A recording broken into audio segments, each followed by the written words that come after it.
Welcome to the Danny Clinkscale Reasonably Irreverent podcast.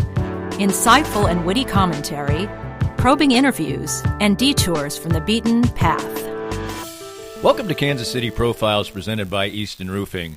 Well, every now and then these days you get something in the coronavirus world that actually turns out to be a little positive, a little something that wouldn't have happened if not for the coronavirus. That happened to me last week when Nate Bucati of WHB, old friend, texted me and asked me if I was interested in Zooming for Don Fortune's 80th birthday. Of course, if it was the regular world, Don Fortune lives now in Florida, he would have celebrated his 80th birthday. I might not even know it was going to happen, let alone participate in a wonderful tribute to Don for a bunch of us, a bunch of broadcasters from here in Kansas City, some of his family, so it was a lot of fun, but we didn't get a chance to chat a lot, and it triggered something in my mind, which wouldn't have happened if I hadn't been on this Zoom call, to reach out to Don and see if he wanted to be the subject of a Kansas City profile. So here we go, a man who basically did everything in the world of broadcasting, but for those of us in the sports world, mostly known for his decades of work on television, and then as one of the pioneering people in the world of sports talk here in Kansas City. Did a lot of Royals, did play-by-play of the Comets, among other things, preseason football, pretty much covered the map. He's a man with a background in news, and now retired down in Florida, and very happily so, it seems, and you'll hear about that as well, but you'll also hear about his upbringing in upstate New York and his pretty fast rise up the broadcasting ladder as well, and also a little bit about his sporting career himself. You get to learn things you don't know. That's what we try to do here on Kansas City Profiles, and this one is Don Fortune, and he comes your way next. We're here with Joe Spiker, the CEO and president of Easton Roofing. And Joe, you had a great year in 2019, a record year. 2020 comes, things are moving smoothly along, and then the coronavirus comes. But your company seemed to be very ready, very proactive, and very ready to serve your customers well. Yeah, we adopted social distancing very early before the cities even put out the notices. And we started working from home. We are largely cloud-based as a company, so that transition was easy. Our technicians are wearing masks and gloves, and salespeople are not meeting with homeowners. We're doing everything digitally and doing everything we can to do our part to get over this as quickly as possible. So for any needs that people have right now, what's the best way to get in touch with you? Well, you can always call us, 913-257-5426. But the best way is to go to eastonroofing.com, put your information in, and we'll give you a call. Easton Roofing. Integrity matters. For many people, a family law case will be one of the most difficult experiences in their life. The law firm of Kenneth McRae will help you through it. Personal and effective help from Ken in concert with you will develop a unique strategy for your unique case. As Ken always says, divorce can be civil law, not civil war. Licensed in Kansas? Visit McRaeLawOffice.com or call 913-972-4765. My friends at Advanced Sports and Family Chiropractic and Acupuncture are among the most accomplished and trusted clinics in the nation. Only one clinic has been rated in the top 5 in all 3 categories of chiropractic care, acupuncture, and rehabilitation, and that clinic is ASFCA. They have locations in Olathe, Overland Park, Prairie Village, Belton, and Lee Summit. Doctors Brad and Christina Woodle and their accomplished team of doctors and therapists will treat you like family, for the simplest of injuries to the most complicated conditions to avoid surgery. Whether you are seeking treatment for an injury or just looking to stay healthy and fit, this is the place for you. And it's been the place for me for almost 2 years now. I've been a strenuous daily exerciser for years, and as time goes on, that takes its toll. But regular appointments at Advanced Sports and Family Chiropractic and Acupuncture have helped keep me ticking on, and even as the years pile up, their regular care has allowed me to keep to my regimen and feel great. If you want to feel the same, give them a call or visit them at asfca.com/Danny. They accept all insurances and are open Monday through Saturday, and make sure to mention that Danny Clinkscale recommended Advanced Sports and Family Chiropractic and Acupuncture. If you'd like to join these and other great sponsors and market your business to a growing and engaged audience, contact us at danny@dannyclinkscale.com. Look forward to hearing from you. Don, you're born and raised in Buffalo, New York, and you're born, obviously, we just actually celebrated a milestone birthday with you via Zoom, as we do these days, the other day. So you were born just as the war was about to crank up and World War II. What are your first memories, and do you remember anything about the war, because it ended when you were about 5? Well, I do remember snippets. I remember that Buffalo was an area where they were building a lot of armaments. I mean, we built tanks and ammunition, et cetera, like a lot of cities did. But we were considered, I guess, a point where if we ever got bombed, if the country got bombed, we would be one of the first. So we used to have air raid warnings. And they would literally, you'd have to run around and turn off all the lights. And in the summertime, we could sit out on the porch. And the thing I remember the most about that was this man would come down the street. He was the neighborhood air raid warden, and he would have a little pin light for a flashlight, and he would holler at you if you had any lights on in your house and whatnot. And I always thought of him, he must have been the boogeyman or something. He was going to come and get me. And we would sit on the front porch, my mom and I and my dad, and watch the whole world come to a standstill while the wailing sirens would go on. And I never heard those sirens again until I came to Kansas City and experienced my very first tornado warning. Right, exactly. And the same sound. And I'll tell you, I was terrified by that as a kid. I really was. Even when if the fire truck went by and other kids would go out to watch, I used to run in the backyard. I was afraid of silence. Tell me about terrible memory. Tell me about your parents. My parents were both pharmacists, believe it or not. Both my mom and dad. They graduated from college in 1926 from the University of Buffalo School of Pharmacy, and my mother was one of the rare people, a woman, going to college, let alone becoming a pharmacist. Mm-hmm. In fact, when she first started practicing, people would come in and say, I'd like to talk to the pharmacist. And my mother would say, well, I'm the pharmacist. No, I want to talk to Mr. Fortunato, the pharmacist. So, but they owned a corner drugstore, something which is a thing of the past, obviously, today, a neighborhood corner drugstore. And my brother I only had one brother. He was 9 years older than me. He became a lawyer, and I decided not to work for a living. I thought it would be better to get paid to go to ball games than work. So that's what I did. Well, so you're sort of at times probably an only child after a while. What was your upbringing like? Well, upbringing, my brother, he was 9 years older than me, but he was kind of like my second dad because my folks had the store of their own. So when you're in business for yourself, you're obviously tied up a lot. So my brother really taught me how to play baseball, how to ride a bike, used to take me to the movies to see Abbott and Costello, if anybody remembers that.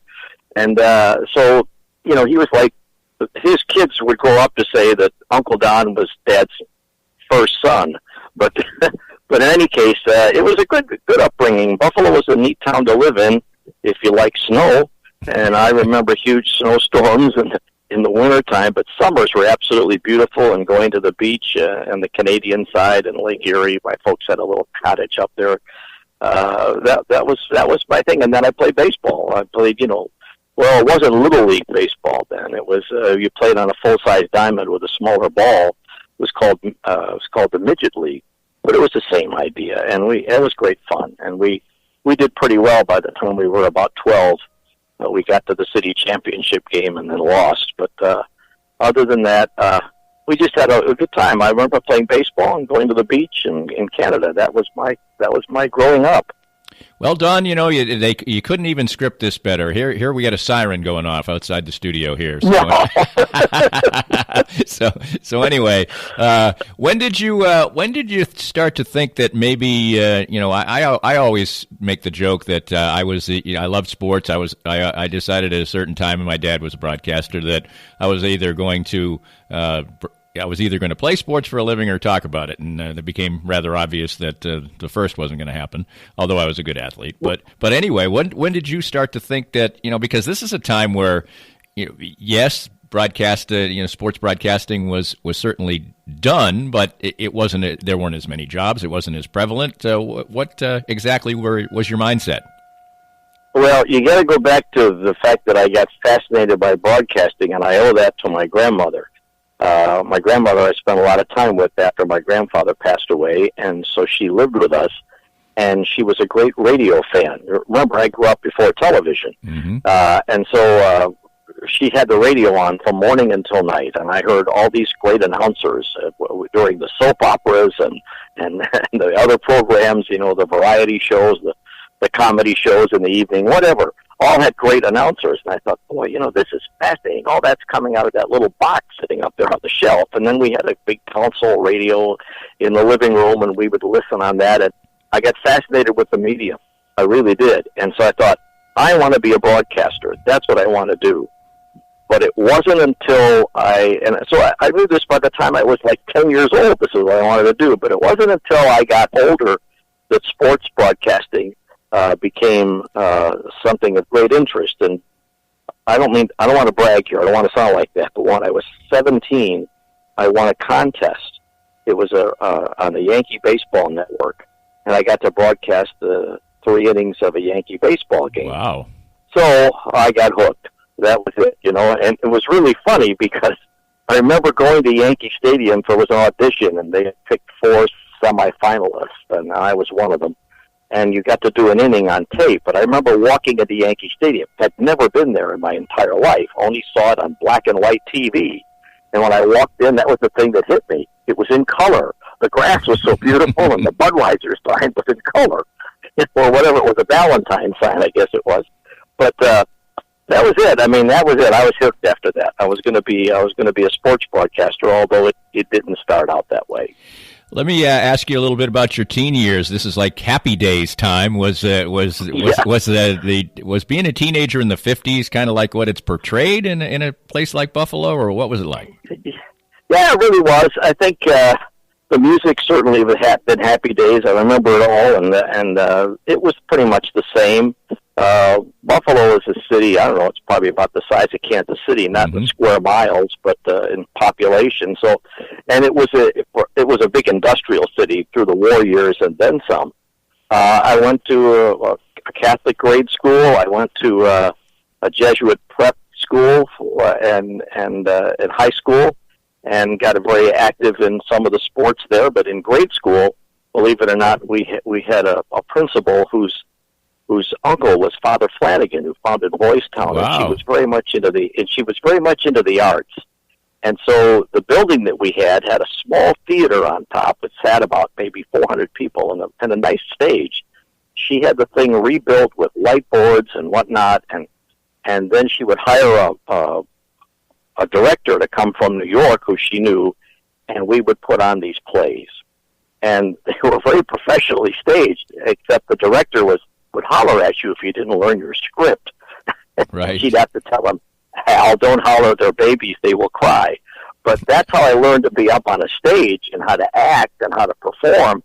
And so I never was fearful of that, because she had all of us, from the time we were in the first grade, go up there and do something, whether it was recite poetry or whatever, and then we did these marvelous plays. And from high school, I loved baseball, but I was never good enough to make the varsity. But I did get very interested in rowing and crew, because Canisius High School, it was a big powerhouse in rowing. It was just starting to become that when I got there. And we went all over the country to row, and I remember going to the Canadian National Championships, which are just across the border, and there were crews there from all over Canada, from as far away as Vancouver, and a lot of rowing schools from the Northeast and whatnot, American crews. And we were lucky in my junior year, and remember, I wasn't big enough to play full an oar. I was a coxswain. Right. We won the lightweight national championship in my junior year in 1956 in high school.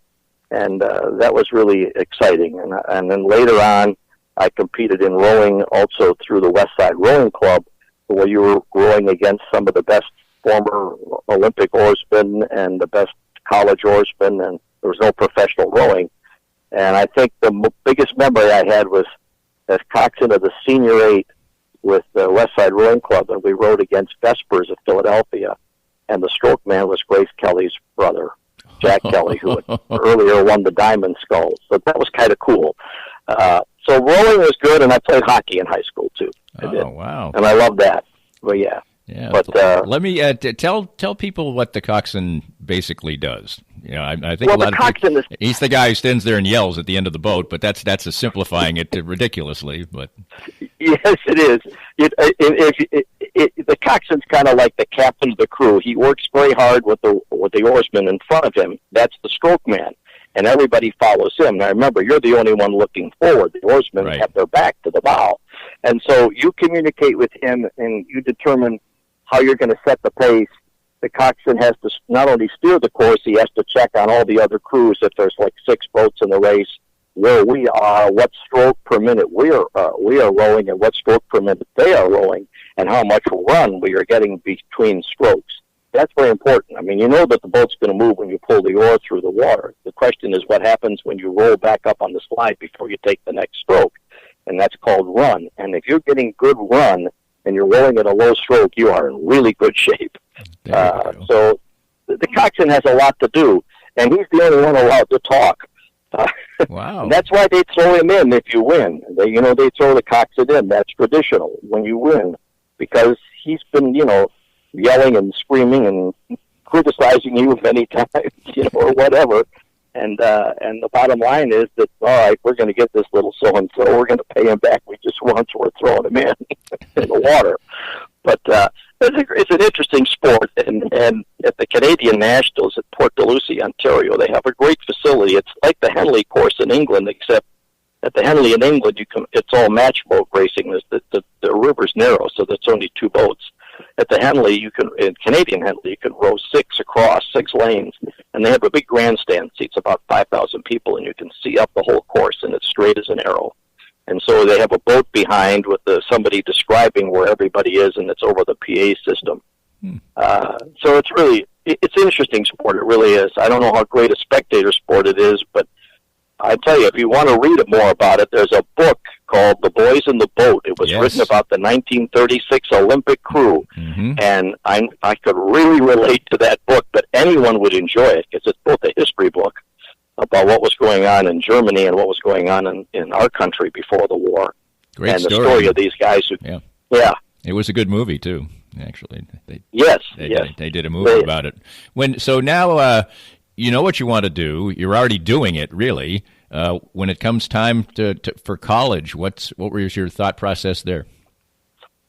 Well, thought process was to try to go to a school where they had some, good communications courses, and I thought, boy, New York would be great. And so I did. I enrolled at Fordham University in New York, and stayed there for only 2 years, but was on the staff of their FM radio station, which covered the whole city of New York.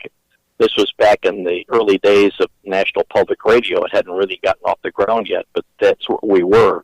And when we weren't doing that, we were playing classical music, and I got to be a staff announcer when I was a freshman, which was really kind of neat. And but it was nothing like the real world, I would find out later. I mean, because you had an engineer, and you had these big studios and these fancy microphones, and you didn't have to write your copy. Somebody handed it to you. I mean, they ran it like a network operation because it was in New York. But that was my first taste of broadcasting. So you said you stayed there 2 years. What made the change?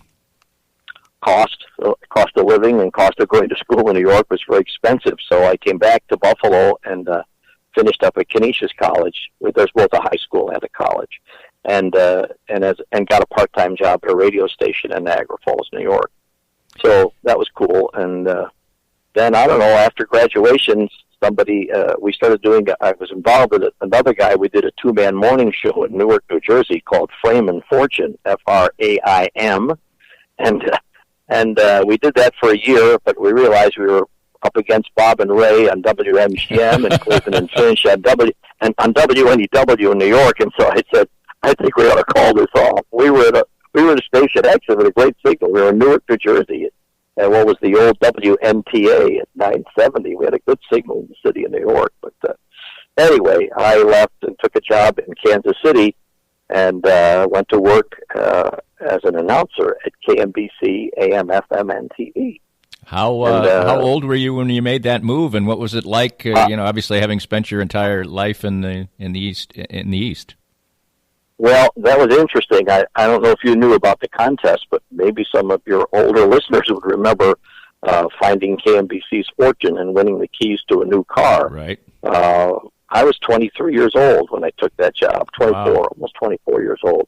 And Don Kelly, who had been the manager of a radio station I worked one summer in Albany, New York, was the guy that hired me. And he called me and said, would you like to come to Kansas City? And I said, well, I will, because this two-man morning show is not going to make it, you know. And besides, if you really wanted to work in New York, you really had to go somewhere else, and because you were putting a signal into the city of New York, and they weren't going to do that. They were going to hire people from other cities. So I thought, this would be great. And so I said, well, I'll send you a tape. He said, yeah, please do.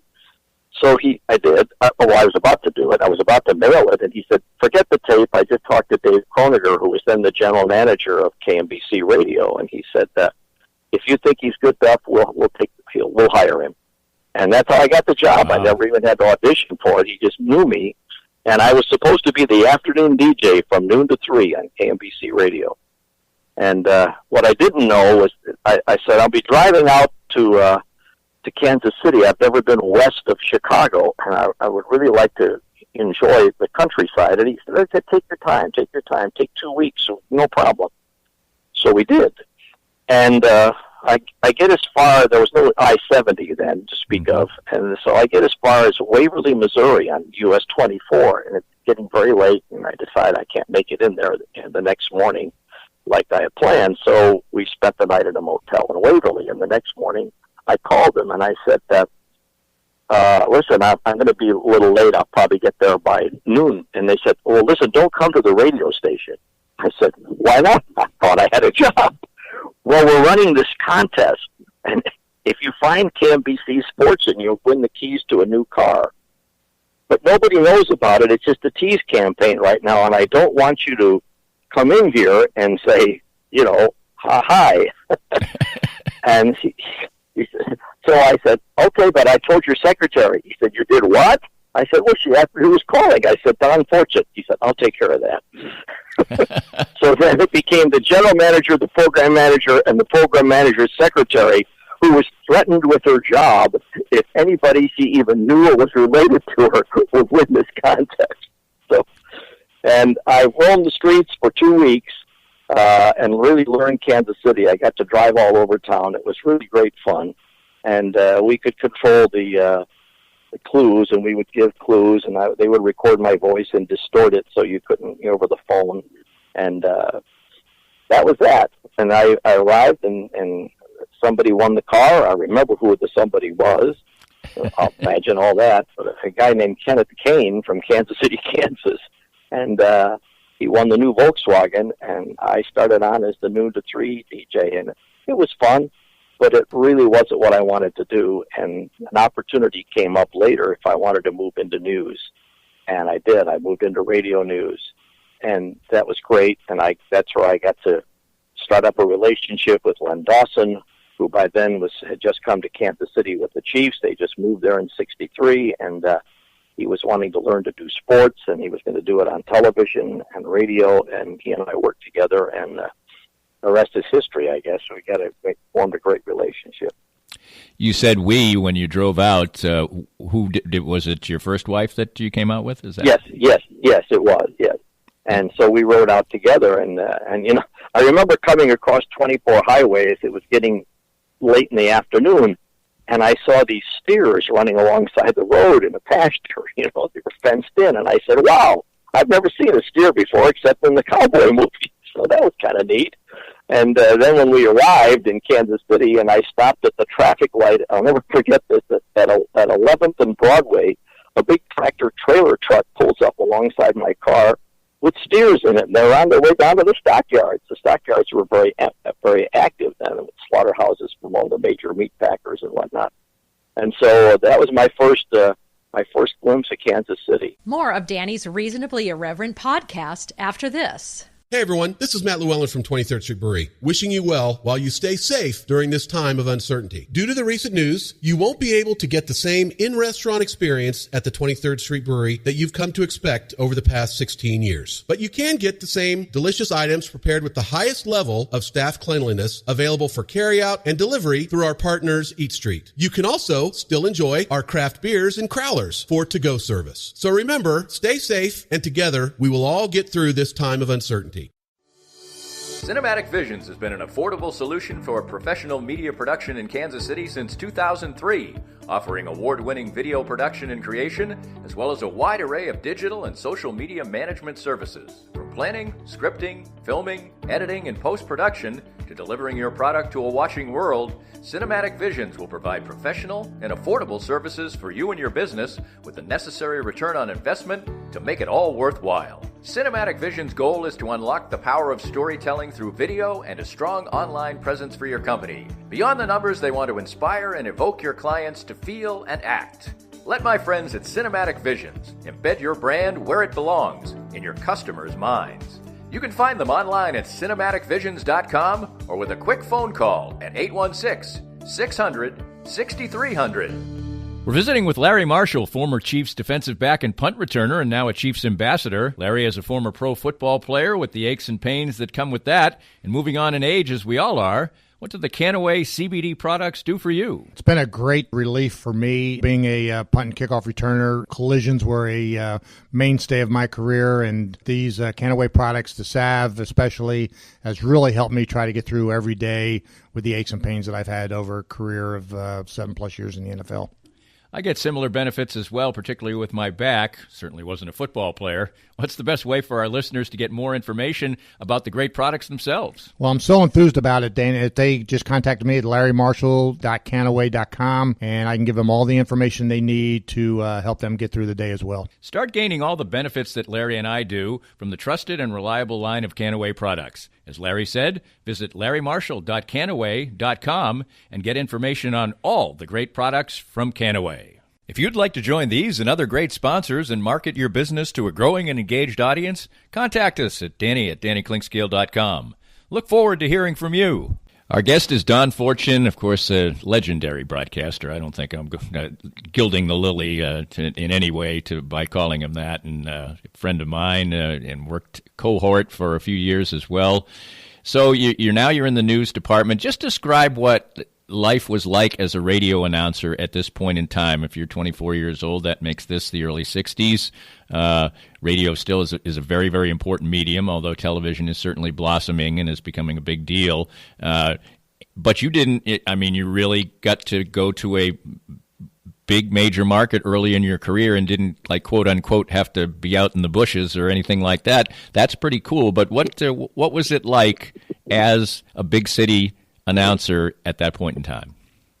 Well, first of all, I worked with some great people. I mean, Claude Dorsey was our news director. He was a phenomenal individual. I owe him a lot. I worked with Charles Gray, who was the anchor on the newscasts. And remember, we only did, I think, the 6 o'clock and the 10 o'clock, and they were only 15 minutes long.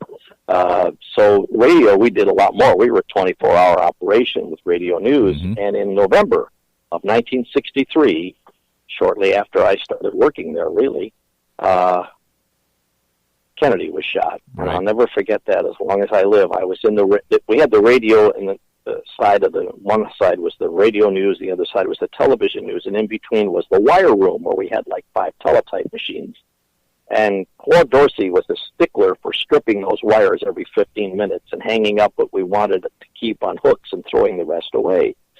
And he was in the wire room, and I was just getting ready to go on the air in a few minutes with the newscast, and it was in the afternoon, and all of a sudden he gave me this finger pull, come this way, and when Claude did that, you knew something was wrong. And the thing said, flash, flash, flash, shots have been fired at the president's motorcade in downtown Dallas. And then before we could even react, it said flash again, and they sent it 3 times. I'll never forget that. I still have the copy. It said, President has been shot, President has been shot, President has been shot. They sent it 3 times to make sure you realize this is not a typo. He rips it off, hands it to me, and says, you better go on the air. There was a microphone in the newsroom, and I remember hitting the intercom to the control room, and I said, I got to go on the air right now with a bulletin. He says, well, we're in the middle of a commercial. I said, I don't care what you're in the middle of. You better put me on the air right now. So he did. He says, okay. I did. And I then proceeded to really ad-lib for the next couple of hours as people kept bringing us stuff from off ABC and whatnot and anchored this coverage. And I couldn't even remember the words coming out. Seemed so unreal. But I really grew up that day. I'll tell you that. That was an amazing thing, and I think I finally got relieved about 3:30 or 4 o'clock in the afternoon. So about 3 solid hours of just reading what was coming off the wires and what was coming off the. We had an audio line to UPI, and they had a reporter there, and you were kind of like anchoring all this. And finally, I got some relief, and Don Kelly, who was the general manager, the program director who hired me, he says, "Come on into my office." I said, "Okay." He said, "You look exhausted." I said, "I still don't believe what I just reported." He said, he opened up a drawer and he said, "You drink whiskey?" I said, "Yeah." He says, "You need a shot." It was terrible. That's really amazing. The other amazing part is that, it's a big city, but you're still a local affiliate. You didn't go to the network. No, by then we had actually dropped ABC radio. Okay. We still had ABC television, but because it was coming into our business, into our facility, we had access to all the audio of the video that they were sending from Dallas. So we were using that. We also had an audio service by United Press International called UPI Audio. Mm-hmm. So we didn't really carry ABC News anymore, although later they would go back to it, but much later. But we didn't at the time. We did our own newscast, but we could dress it up to sound like a network newscast because of all the stuff that was coming in. So that was my baptism of fire, right. I guess. Wow. But, I don't think they'd be doing that anymore where they'd be giving you a shot, but it sounded like a good plan at the time anyway. So. Yeah, it really did. I tell you, and of course Claude had to worry about getting television news going, so he was, kind of running back and forth, so I was pretty much on my own, but everybody pitched in and helped. There were even gals in the secretaries in the office who were bringing copy in and whatnot, and it was a momentous occasion. I think I have saved somewhere packed away in a box here of all those papers and whatnot from the wire service. It was phenomenal, really was. Really amazing story, to say the least. Tell me about how your path starts to swerve towards sports a little more. Well, because Len had to have somebody put together his sportscasts in the afternoon, and so I would do the afternoon news, and I would put together his sportscasts. But, of course, he would be at practice until 5:30, so I would do both the news. He would do 3 sportscasts at 3:40, 4:40, and 5:40, but the only one he ever made was 5:40. So I did 3:40 and 4:40. So I'm doing sports and news at the same time. And that went on for quite a while until we went to Super Bowl IV. And I got to travel with the team because we had to do those radio shows every day. And, of course, he would record part of it, but I would have to do the actual sportscast from New Orleans, and he would have just a little section of it. And that was my taste into sports. And then when eventually they said, "How would you like to work for KMBC TV?" And I said, "Okay," and I became a weekend news anchor, and then eventually the 5 o'clock news anchor, and but eventually gravitated into sports. And how that happened, if you want to hear that whole story, I've been anchoring the 5 o'clock afternoon news. And Jim Overbay, who would later become my news director at Channel 5, was the producer of that show. And we put it together every day, and I would anchor the 5 o'clock news, and I think Cheryl Jones had just started with us and whatnot. I can't remember all the people involved. Stan Carmack was involved, I know that. Anyway, we did that show, and then one day I got called in the office, and they told me I was only going to have to do this temporarily until they found a replacement for the 5 o'clock news. I said, okay. So I get called into the office. Ellis Shook was the general manager at Channel 9, and he calls me in the office. He said, "Look, we've looked at a lot of tapes, and you're doing just fine on the 5 o'clock news, so we'd like to just leave you there." And I said, "Oh, I don't really want to do that." He said, "What do you mean?" I said, "Well, I'd really like to do sports." And I thought, boy, this guy's going to fire me. I'm turning down a job here. And he said, "Well, what do you mean?" I said, "Well, I get to do the 5 o'clock news, but I said I also stay on to write and produce Len's nighttime newscast, and during the season he's not allowed to do the 10 o'clock sports." So I was doing it. So I was doing the 5 o'clock news in the afternoon, the 10 o'clock sportscast on the late news, and then one day a week I got to be a street reporter in the morning to do a story for television. I thought, I got the best of both worlds here. I don't really want to just be the 5 o'clock news anchor. He said, "Okay, fine. And we'll just have to continue to find a replacement." And so they did. And that I was back to just doing what I had been doing and writing and producing Len's show and whatnot. And Len, by that time, was getting close to his retirement from football. And I get called in the office again, and it's Ellis Shook, and I thought, I'm in trouble. I've done something horrible. He says, look, I'm going to make you an offer, and this time you can't say no. I said, what do you mean? He says, well, Len's ready to retire, and he's going to work for the network, NBC, doing the football on television, and we'd like you to take over as the sports anchor at 6 and 10 o'clock, full-time. And that was it. I said, I guess I can't say no to that, can I?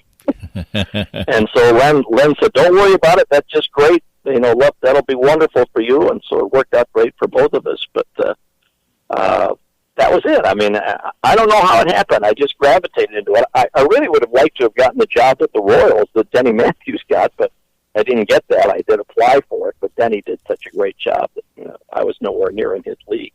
And so, but I got to even do some of the Royals games because Buddy Blattner got sick. He was the first team, was Blattner and Matthews, and Buddy got sick and he was out for a week, and I did a week of Royals baseball in I think 1970 probably with Denny Matthews. So I don't know, you name it, Tom, Danny. I've been there. Yes, not Tom. Absolutely. You obviously have worked at two major operations in Kansas City on television. Tell me about when the change came.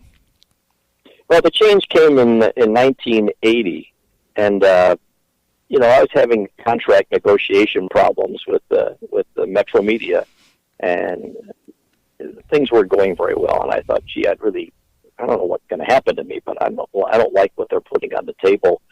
And so Mike Casserly, who was the news director at Channel 5, had moved to Houston, Texas, to KPRC TV, and he called me one day and says, how would you like to work in Houston? Come on, I'll fly you down here, and you get to see the place and see what you think. And so I went down there, and it seemed pretty nice. It was a really even bigger operation, but I didn't like the general manager. I didn't think much of him. I thought he was kind of putting me down. He, among other things, he said to me, why have you stayed in Kansas City so long? And I said, well, why wouldn't I? Have you ever been there? And he said, no, but if the networks come looking for people, they're not going to look in Kansas City. They're going to look in markets like Houston. And I looked at him and I said, well, they don't know what they're missing. I never took the job. The other thing was, he began to be critical of Harry Truman because he had met Truman once, and Truman was one of my heroes. So that really turned me off too. But in any case, I never took the job in Houston. And then shortly after I got back, I got a call from Phil Jones, and he said, "You're going to be a free agent here soon. I'd like to talk to you." Phil Jones was general manager of Channel 5, and so he offered me a job, and I took it, except that I had to stay off television for 3 months because I had a non-compete clause for 90 days to be on TV. But I could do radio, and so I started their sports talk show on what was then KCMO radio. We called it Sportsline, and that was the first time I'd ever done that. And I don't know, I ended up being the sports anchor. I worked with Jack, and Jack would do the early news, and I would do the late news, and Gene Fox and Leif Lysick were all part of the team. We had a pretty darn good sports operation at Channel 5 in those days. So those were three very talented people that I got to work with. I loved every minute of it. When at that time, you're not doing like 2 minutes like they do these days. How much time was reserved for sports in the 70s and 80s? About 3.5 to 4 minutes, but Don would sometimes run over. Get in trouble for it. And I had many a producer screaming in my ear, "Get off! We're dumping the last story. Get off!" But yeah, it was a good operation, and that was we had just gone from film. Remember when I started in television at Channel 9? We were shooting black and white film, negative, and then we would just reverse the polarity on camera, so that it was actually negative film. We never printed it. We didn't have the facilities to do that. And so the finished copy looked fine on television, but we shot it in film. And then we got color processors, and I worked with some great cameramen like Marshall Brown. The late Marshall Brown is a great photographer, and we were color processors, and the whole business changed then. But then along came satellites after that. But I started in film, in black and white film, and then we went to color, and it went on from there. I saw a great change. I went from, and that today I probably couldn't even work in a television station today. It's so different. And it was a different time as well as far as the relationships with the athletes and things like that. Talk a little bit about that. Well, it was a different time. I think we had a much better relationship with the athletes because the salary disparity wasn't nearly as big as it is today. And as a result, I made some really close friendships over the years. I mean, Roger Nelson was the very first Royal. He was a pitcher that we drafted out of the Orioles organization. Got to know Roger very well, and then there was Paul Splittorff, and of course George Brett was always got along great with George, and Cookie Rojas, and there was just a bunch of guys that I got to know so very, very well. And even in football, Bobby Bell and Len and Willie Lanier.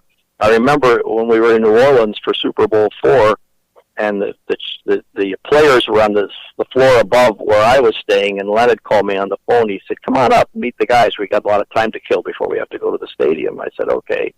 And Willie Lanier picked me up and held me out over the window. He could have dropped me in the street. He thought it was pretty funny. I was terrified. Willie was a great guy. So we had a totally different relationship with players then, Dan, than you have today. When eventually radio and sports talk would become. But by the way, I've been remiss here. Everybody did it, so maybe and my dad did it too. So maybe that's why the question didn't pop into my head right away. Obviously, you are Don Fortunato. What was the process of being Don Fortune? That was a nickname. It started in high school, actually. Guys would call me Forge or Fortune, and it kind of stuck. And then when I was at Fordham, I decided I would just use that name on the air, at the radio station, because it was a nickname there too. And there was a couple other guys in the school who also went there from Canisius High School to Fordham, so they were still calling me that, and it just stuck. I never changed it. I never changed my name legally. Right. What was your your family life like as a broadcaster growing through this period of change? A couple decades there. What was family life like in Kansas City? Well, family life. The hours were terrible, particularly once I was doing sports full time, and I'm getting home at 11 o'clock at night, and my kids are in bed, and I would have to force myself to get up at 6 o'clock in the morning to at least spend some time with them before they got on the school bus and left. So it was a stressful thing. It really was. I think I would be lying if I told you otherwise. It was something I wanted to do, but I think it was very difficult and very stressful when you have young kids. Fortunately, my two daughters grew up to be fantastic individuals, but it was tough. It really was tough. I didn't spend as much time with my kids as I would have liked to, and a lot of times I would go with the Chiefs on a weekend trip or go with the Royals or whatever for a few days to do stories and stuff on the road. But I don't know. It wasn't easy. Let's put it that way. Well, you made the effort to get up in the morning because my dad worked the late news too, and we wouldn't see him all week, basically. Well, there were mornings I didn't make it. I'm sure. Right, but eventually, obviously, your first marriage would end. Were the circumstances difficult around that? Yes, they were. They're very stressful. You're going through all that, and it's a very difficult time. And I'm hiding out, I think, in television. I'm creating this character of Don Fortune in front of a television camera every night, and that's escape. And so eventually we got through all that, but it wasn't an easy situation. And then I met Linda, and we have now been married exactly, Dan. You picked the right day to call. Linda and I have been married 25 years ago today. That's it's amazing that you said that, because I went through a very painful divorce myself, and I had my own show then in the evenings at KMBZ, and it was the exact same feeling that you had to play a character for 3 hours a night, and it had to be sort of at least a reasonably happy character, and it really kind of got you through. I mean, in my case, and it sounds like in your case too. Yeah, very much so. I mean, even I wasn't doing talk radio then, but just in that 4 minutes that I was on camera, you I don't know how to explain that, but you understand it because you did the same thing on radio. You kind of get into that mode, and everything else is not pressuring you anymore. You're hiding from all of that, and so it was a great escape. But my kids were great, and Linda made it very easy. I actually knew Linda for 30 years. I'd met her 5 years before we got married, and I wasn't interested in getting married again. But so it took 5 years before. Did you just meet her through work, or how did you meet Linda? You want to know how I met Linda? Of course I do. This is what this thing's all about, man. Okay, well, Leif Weissig and I were working together. Leif was the producer, and I worked Sunday through Thursday because I was off Friday and Saturday because I did Sports Extra at 10:30 on Sunday night. And so Leif was the producer, and he said, I'm really hungry tonight. Let's go someplace where you get a lot to eat between shows. And he said, how about Furr's Cafeteria? I said, you mean up the road? He said, yeah, it's all you can eat for $7 or something. I said, okay, fine. So we go to Furr's Cafeteria, and we're sitting down talking, and Linda is sitting at a couple of tables over with what I found out later to be were her sister and her sister's two kids. And one of them was her sister. They're all dressed up. Because they had just come from a photo studio. They were taking family pictures, and Linda had a business suit on, and they just looked great. And so the little boy, who's now a grown man and has a kid of his own, Mark Williams, that was actually Linda's nephew. I didn't know that, and he came over to the table and he said, "Mr. Fortune, I'm sorry to bother you, but my aunt says it's okay if I just would come over to say hello, and I just want to say hello because we see you on television every night." I said, "Well, it's nice to meet you, Mark." I said, "How old are you?" And I chatted with him for a minute or so, and then he went back to the table. And so as we were leaving at a cafeteria, you have to pay on your way out. You go to the cashier's thing, right? First cafeteria was just a short stone's throw from Channel 5 in Fairway. And so it was right there in Miriam. So we're leaving, and Linda's checking out, and she said, "I hope he didn't bother you." I said, "Oh, no, not at all." She said, "Well, we're all big sports fans. In fact," she said, "I have season tickets to the Chiefs games." And I said, "Oh, that's great." And so we all went our merry way, and I thought, boy, she is really an attractive-looking woman, and she was so nice. So I didn't realize any more of that. I felt, well, I'll never see her again, obviously. And so about 3 days later, I got a thank you note in the mail. And she said, "I just want to thank you again for being so nice to my nephew. He was really thrilled that he got to meet you and everything. And if we'd had a camera, he'd wanted to take a picture." And I thought, well, that's very nice. And she had a return address on the envelope. And so I looked up her phone number, and I called her and said, "Would you like to go to lunch someday?" Well, initially she turned me down. But I tried again. I figured, we'll go to lunch. That's simple, right? And so I called her a second time, and we went to lunch, and then later we went to dinner, and it went from there. Well, that persistence. A quick 5 years later, we got married. Persistence pays off. Let's find out about the next chapter of your broadcasting life, which was the embryonic stages of really full blown sports talk, and talk about the transition from television. I know you have such great love for television, but you'd make such a great mark in radio. Well, it was interesting because, like I said, I had 90 days off of TV, so I started doing this talk show on KCMO radio, which was running against KMBZ's talk show in the afternoon with a dear friend, Don Burley. And I had worked there with Don many years earlier, obviously before I moved to television full time. So I did that radio show, and then I stayed with Channel 5 for a long time, and we eventually lost our great general manager, Phil Jones. He went on to become a corporate leader and then retired from the company after working at corporate at the highest of levels, and was a great boss, one of the nicest people I ever worked for, one of the greatest people I ever worked for. And we got to the end of my contract, and I was not getting along with the new news director at all. And so Jim Overbay by then had retired, had left, or moved upstairs in some management position, and the new news director I did not care for, and we didn't off at all. So the bottom line was, when my contract ended, they said, you probably heard something like this before. We're going to go in a different direction, Right. so we don't care to renew your contract. I said, okay, that's fine. And so I left. And within a matter of days, I get a call from the general manager of KMBC, what was then KMBZ Radio, and he said, by then I think John Doolittle was doing the show. Mm-hmm. I think Don Burley had either retired or gave it up. I'm losing track of years here. But he said, how would you like to do the sports here in the afternoon on the radio? And I said, well, what about John? Well, we're going to move John to a different position, so we're really interested. I said, well, I just don't want to take somebody's job away from them. No, you wouldn't be doing that. We're going to move John to another spot, but we'd like you to do that in the afternoon.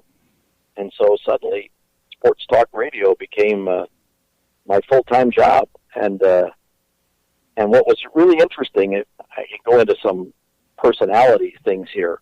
The general manager of John Rose of Channel 5 was a good guy, and as part of the settlement, they didn't just kick me out the door. He said, look, we'll pay you for 1 year more. We'll continue to pay you for 1 year more, and as long as you don't work in television. If you go to another TV station after 90 days, then those checks will stop. I said, I understand that. So, like I said, I probably spent half the summer just on my boat because I didn't have a job, but I was getting paid by Channel 5 for a whole year. So it was kind of nice. And then I thought, I got to really find a job. This isn't a good way to live. And so that's about the time that KMBC called me, right about the same time. So anyway, I'm on the air and I'm doing the show, and Greg Eklund then was the producer, and you know Greg. Yep. And Greg says, can you come in during the news break? He said, John Rose wants to talk to you. And I said, oh, sure. So John Rose said, look, he said, we're still going to continue to pay you because you're working in radio. You're not working in television. I said, oh, well, that's fine. That's wonderful. So for a few months, at least, I was getting 2 paychecks, which wasn't hard to take. Yeah, but those days are probably gone, doing television. I don't know what TV and radio is like today. Well, everybody sort of has to do everything, so I guess the mediums are all mixed. People do podcasts and everything else, so it's certainly a different world. But you actually were, it was sort of a one-horse race kind of, and you were the king of sports talk radio, and then a little operation popped up, and there was some competition. What were those days like when we didn't think that sports talk radio wasn't at all what it was. It was a part of full-service radio stations ordinarily, and so what was the process as the year right around 2000 was happening, or late 90s? Well, yeah. When you're talking about KCTE, right? Yeah, 1510. Yeah. They came into being, and I didn't know much about it except I knew Kevin Keatsman was going to be there, and he used to fill in for me sometimes if I was on vacation. He would do my show on KMBZ, and so I didn't think too much of it. And we still we were the 24-hour operation, 24-hour operation, and I think 1510 then used to go off at sunset or something. Yes, I don't remember, did. but they weren't a full-time station. And so, but eventually they became pretty good, and they started doing things that I had not been done before. Okay, so like I'm driving home one day and I see a billboard and it says, lose a fortune. Listen to KCTV 1510 for sports talk. So that was the beginning. And I didn't take that as a personal thing at all. Maybe some people thought I did, but I really didn't. I thought, well, that's an interesting thing. This is going to turn into warfare, I guess. And I don't know, it kind of went from there. And obviously, they did a really good job. But they were doing a little bit different thing than we were doing. We were pretty much. I had opinions, but I never really attacked anybody. I mean, we had. Disagreements with Carl Peterson, who was general manager of the Chiefs then, but Carl would always come on the show. He would always come on the radio, and so I never had a personal grudge with Carl, but we had our disagreements. And even when I was at Channel 5, we had big disagreements with the Kansas City Chiefs over a story that we did on Sports Extra. You remember Christian Okoye And Koye held out for training camp one year, and we found out, at least our sources told us, that it was a contract dispute. Well, the chief said no, it was a personal thing, and they denied that.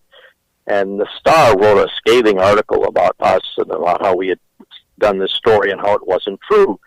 And we were all kind of hurt by it, and so much so that Jim Overbay, who was then the news director at Channel 5, asked the Star publisher and editor to come, sports editor, to come and talk to us. And so they did. We had a meeting. We said, look, this isn't right.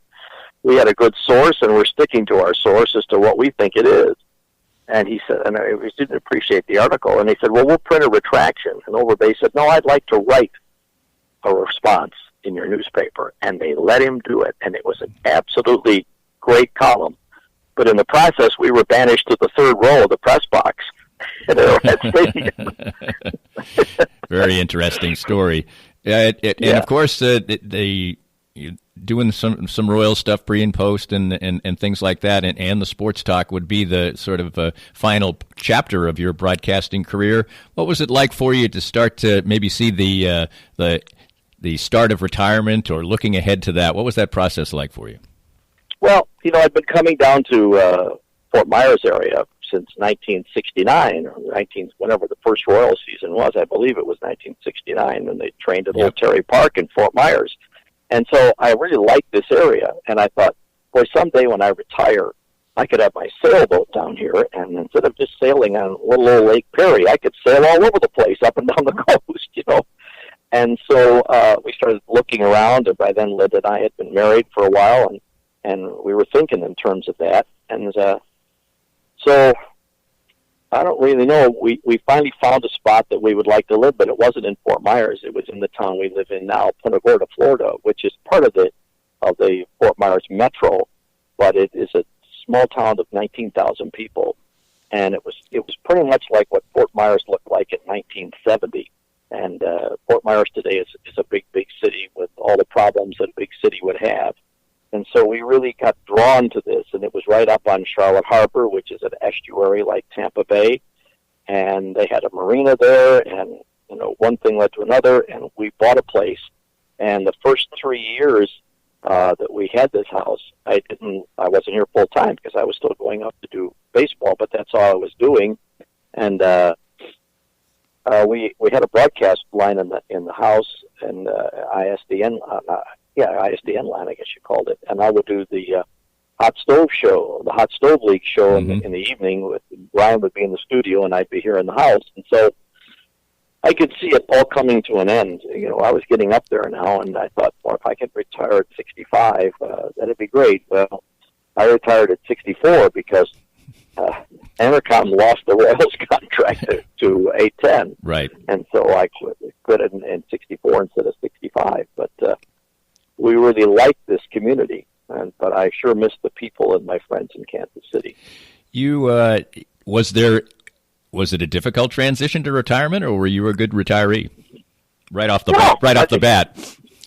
Yeah, I thought it was okay. I said, well, the time has come. It comes for everybody, and this is as good a time as any. I would have liked to have worked at least one more year and retired at 65, like most people do, but I retired at 64, and I said, well, I got to do something. And the community I live in is built with a big marina around it on the water side, and then an 18-hole or 27-hole golf course and tennis courts and all that. It's a very active community. So I thought, well, maybe I could get a job in the marina. I keep my boat down there anyway. It was only a block from my house. I could walk. So I walked down one day and I said, I'm looking for a part-time job. Well, sure. Would you like to work in dry storage? I said, well, tell me what that is. Well, we have these big forklift trucks, and we pick boats up and put them on dry dock, and then when these people want to use them, we pick them up and put them in the water for them. I said, well, I don't think I could do that. And they said, well, but you could help. You could guide the boats onto the forklift trucks, and you could, answer the phone and whatnot. I said, okay. And so I did. I worked 2 days a week. And eventually they said, we really need to become a driver. And I said, look, I said, these forklift trucks are what, 75,000 pounds, and you're lifting up 9,000-pound boats, right? Yes. I said, do you know what I did for a living? I was never on any kind of heavy machinery. The closest thing to machinery I got was a television camera. I said, I can't do that. Sure you can. We'll teach you how. And so I did. And they said, we can pay you more, too. I said, okay, fine. I'll try it. And I tried it, and I did it for 3 years. And I said, that's enough of that. So I said, I'd like to switch over to the office side where the harbor master's office is and work on the fuel dock. I can pump gas. I can do that, but I don't want to drive those trucks anymore. I never had an accident. Thank God for that. I never damaged anybody's boat. But believe me, you think about that when you figure people have a pretty big investment in these boats. Exactly. They're in your hands when you lift it up out of the water on this forklift truck. Anyway, that was fun. You know, you put such a mark on broadcasting all across the board. I'll get to that in a minute. But we got together with that Zoom thing for your milestone birthday, your 80th birthday, and you really just seem like life is treating you good right now. Well, first of all, I got to thank Nick Bucati for organizing that whole thing with the help of my wife and another friend who lived there at the house where we were, Marge McHale, who's from Kansas City. She's a native Kansas Citian, and I don't know how we got that whole thing together, but you get all those broadcasters on at the same time. It's like herding cats to get them to talk one at a time. So anyway, that was such a touching thing, and I was so overwhelmed by that and so surprised by that, and to see all the people that Nate had put together on that thing, including yourself, and everybody from Scott Parks to Frank Bowl. I mean, he just had everybody was there that I can't even mention everybody's name. There were so many, but I got involved here in some charity work. I got involved in the St. Vincent de Paul Society. I don't know if you're familiar with that, but we help people who need help, and it's a worldwide organization. There are over 700,000 volunteers in 160 countries around the world, and we are in Punta Gorda, Florida. We are the largest charitable organization in Charlotte County, which is saying a lot because Charlotte County is pretty big. And we do everything from a food pantry to picking up donations of furniture and refrigerators and whatnot, and then distributed them to people at no charge. We don't have a thrift store. We don't sell anything. I started out just working in the food pantry, handing people their food orders, and eventually ended up on the board of directors and I'm the secretary of that organization. And I now do interviewing. We vet people, and we do interviews for people who are coming for financial help. We have a great database. Everybody that comes in has to be a part of our database. And there are days I go home and I feel really good because I helped some folks that really needed help. I was able to go into a back channel on the internet, and I can pay their electric bill, or I can pay their water bill. Wow. These are the working poor, I might understand. These are people who have jobs. A lot of the jobs down here are seasonal, which means they get laid off in the summertime. Or if they are working, they just don't make enough to make ends meet. And if you get sick, or if you have your car breaks down and you got to spend $350 to fix the car, or you can't get to work, then you don't pay the water bill, or you don't pay the electric bill, and that's where we come in. And we take donations of clothing. We now have 2 buildings. We had one when I started. We just built an 8,000 square foot warehouse, which stores all the clothes that we get and all the other donations and furniture and appliances. And we have a truck that rolls out every day and picks up stuff and delivers stuff. And it's just a really gratifying thing to be a part of. And there are times I come home and I'm depressed, and you shouldn't take it home with you, but you can't help it, and you couldn't do enough. You couldn't help them enough. For whatever reason, you weren't able to help them all the way. So you have to learn to live with that. But it's a marvelous organization, and it keeps my mind active. I'm using computers. I'm interviewing people. It's kind of like being in broadcasting. You interview people. Yeah, absolutely. And finally, Don, as I said, television, radio, news, sports, all across the board. Do you have any sense of the legacy that you left as a broadcaster? I never think about that. I think, I started to think about it after my 80th birthday here the other day, and my wife and I were just sitting talking during cocktail hour, and because we're quarantined right now, And, I said, I did a lot of things. I didn't realize all the things that I had done. Gene Fox wrote the book called The Sports Guys, which you may have seen, and he chronicled a lot of that. He did a chapter on me and on Len Dawson, and then he did a chapter on Bill Grigsby and on Harold Ensley, and it was unique. It was unique, but I didn't realize all of it until I sat down and talked about it the other day. And today, the only announcing I do is at church. I do the reading sometimes at Mass, and that's it. And we also do a thing called the Living Stations, where we dramatize the Stations of the Cross, and I narrate that. And that's as close to a microphone as I get. This podcast was made possible by our great sponsors like Easton Roofing, the presenting sponsor of Kansas City Profiles at the Danny Klingscale Reasonably Irreverent podcast. Easton Roofing, where integrity matters. We hope you enjoyed the latest Danny Klingscale Reasonably Irreverent podcast. Come back soon for something fresh and new.